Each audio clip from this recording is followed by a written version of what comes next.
স্বামী স্ত্রী কিভাবে রোমান্স করতে হয়, মানে বেডরুমের ভিতরে কি করে একটা পার্সোনাল লাইফে, সেগুলো প্রচার করে দিয়ে ইনকামে নেমে গেছে। এটা কত বড় একটা ব্যাপার আপনি বলেন।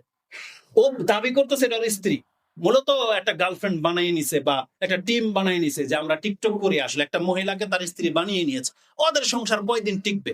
আর যদি স্ত্রীও হয়, তাহলে এত নির্লজ্জ মানুষ হয় কি করে যা তার স্ত্রীকে সে ব্যবসায়িক একটা পণ্য বানায় ফেলছে। মানে নিজের এখন প্রোডাক্ট আবিষ্কার করে, কি প্রোডাক্ট, কিভাবে কিস করতে হবে, কিভাবে জড়ায় ধরতে হবে, কিভাবে রোমান্স করতে হয়, এইটা নাকি এখন ব্যবসায়ী পণ্য হয়ে গেছে। বোঝেন পৃথিবী কোন দিকে যাচ্ছে। আর এটা যদি কোনো হিন্দু করত, আমাদের তেমন কোনো বলার কিছু ছিল না।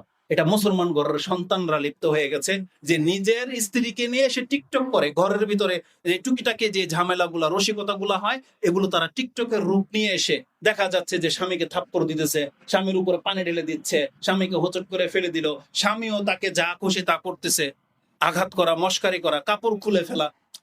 লা হাওলা ওয়ালা কুওয়াতা ইল্লা বিল্লাহ। তো রাসূল বলেছিলেন যে স্ত্রীরা স্বামীদের সাথে ব্যবসায় যুক্ত হবে। আচ্ছা ঠিক আছে, হালাল ব্যবসায় হলে এটা হয়তো মেনে নেওয়ার মতন ব্যাপার ছিল, কিন্তু তারা এই পর্যায়ে চলে আসবে, তার মানে আর কি বাকি আছে? এতে জুমার খুতবা, এখন কি ওয়ার্কারদের কাজ করার সময়? এরাও কি মুসলিম? তো কথা হচ্ছে যে রাসূলুল্লাহ সাল্লাল্লাহু আলাইহি ওয়াসাল্লাম এই ভবিষ্যৎবাণীগুলো করেছেন। এই হাদিসের মধ্যে আরেকটা কথা আছে, ওয়াতুকতাউ আল আরহাম, রক্তের সম্পর্ককে ছিন্ন করা হবে। মানে কিয়ামতের কাছাকাছি সময়তে রক্তের সম্পর্কের কোনো মূল্য, ভ্যালু থাকবে না।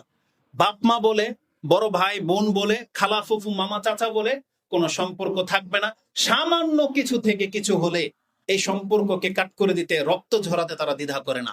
অথচ যেখানে একটা মুসলিমের গায়ে হাত তোলাটাকে পাপ বলা হয়েছে,